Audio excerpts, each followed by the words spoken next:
Dear students, in this module, we are going to see about anemia.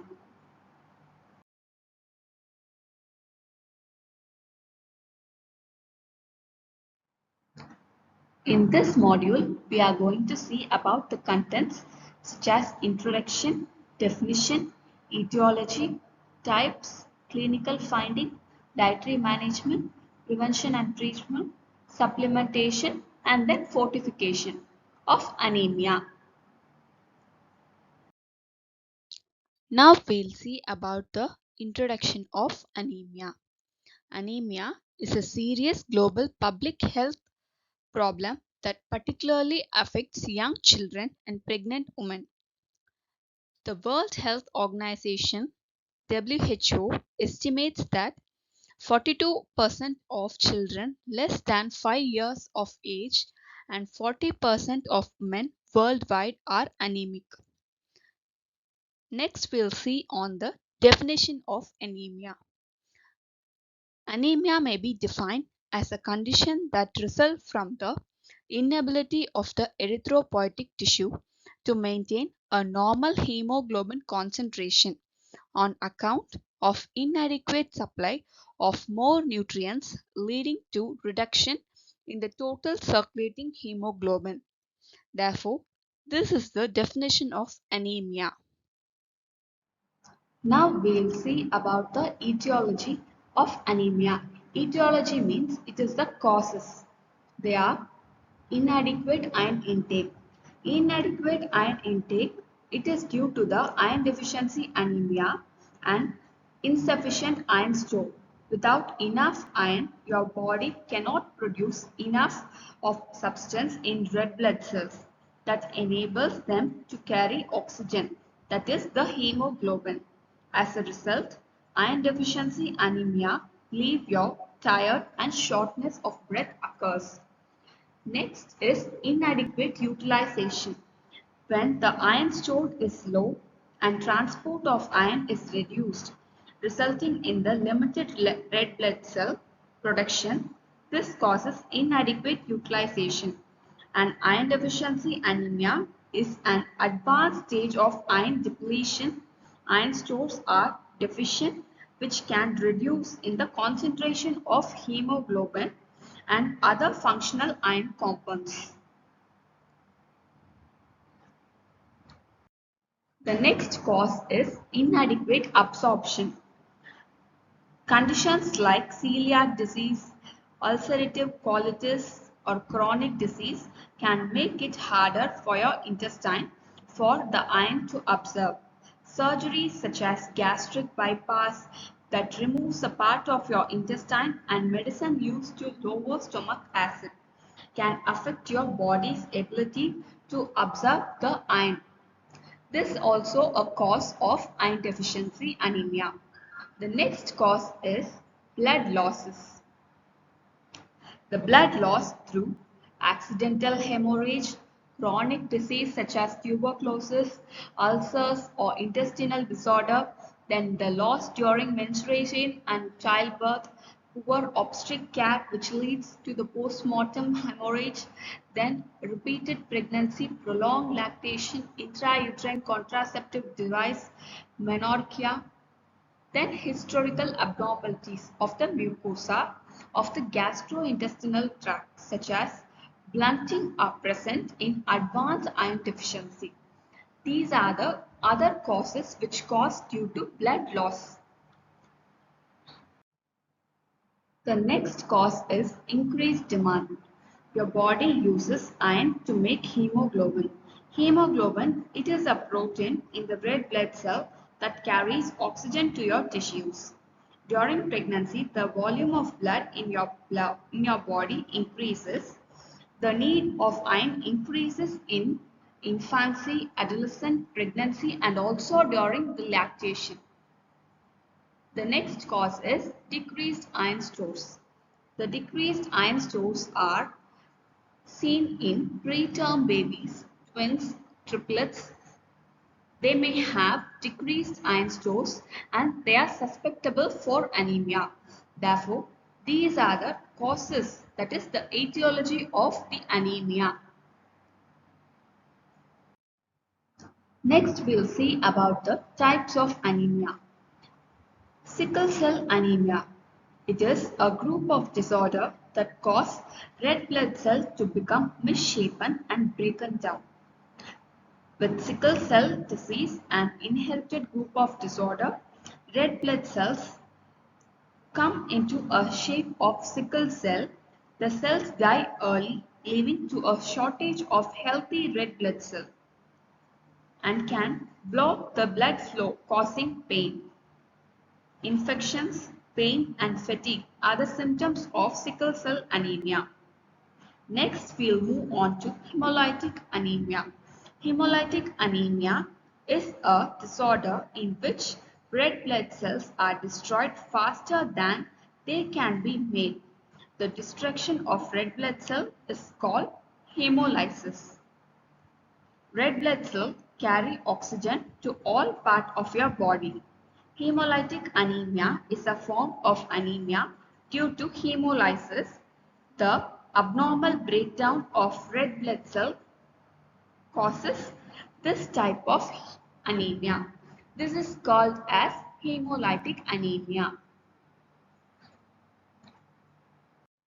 And the next type of anemia is aplastic anemia. Aplastic anemia is a condition that occurs when your body stops producing enough new blood cells.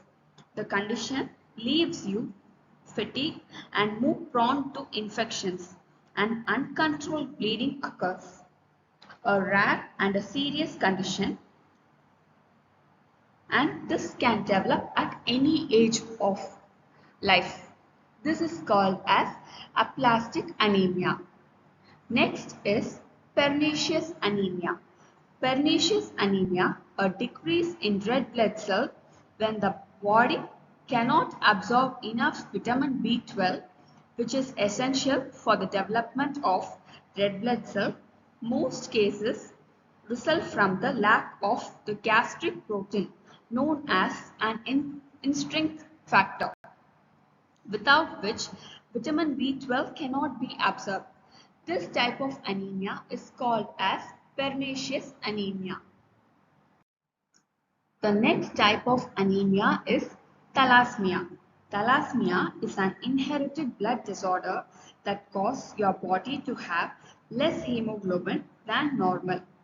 Hemoglobin enables red blood cells to carry oxygen. Thalassemia can cause anemia, leaving fatigue and tired. Therefore, these are the types of anemia which we are seeing in this module.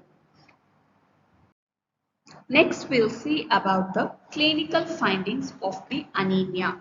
The clinical findings of anemia are such as immunocompetence, diminished work performance, cognitive development, behavioral implication, structural and function of epithelial cell.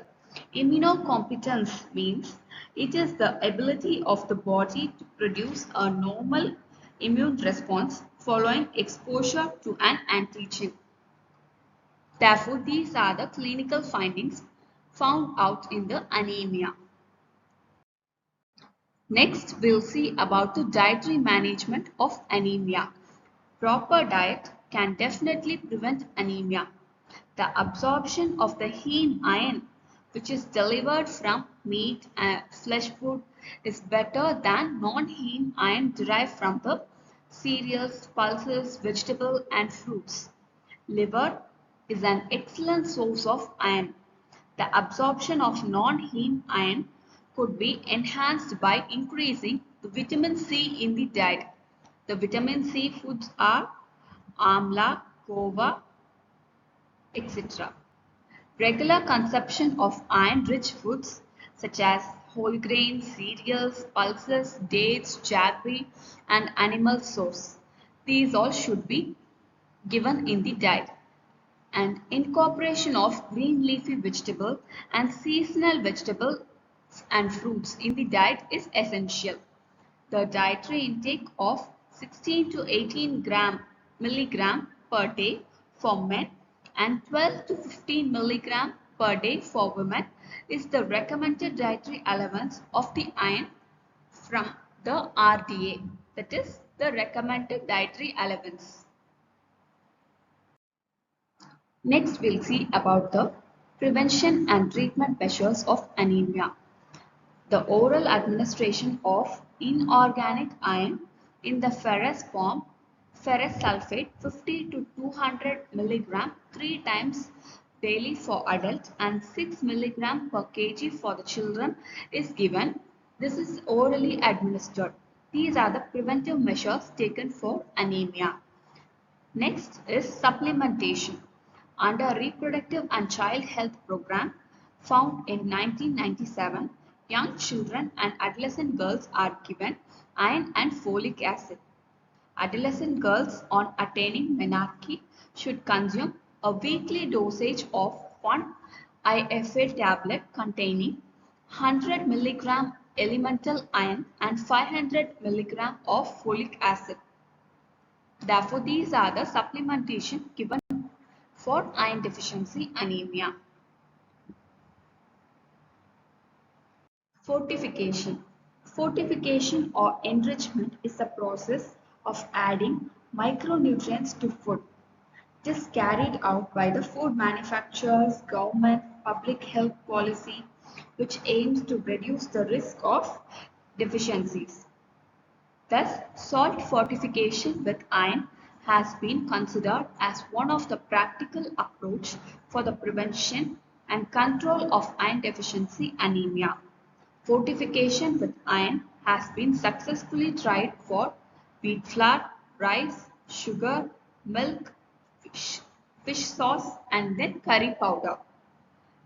The NIN studies, that is the National Institute of Nutrition Studies, indicate that rice fortified with iron, ultra rice, improve iron stores, reduce the morbidity among school children participating in the midday meal program. Fortification of rice with iron, ultra rice through midday meal program can be considered as a strategy to prevent iron deficiency among the children. Therefore, these are the steps which we can prevent the iron deficiency anemia.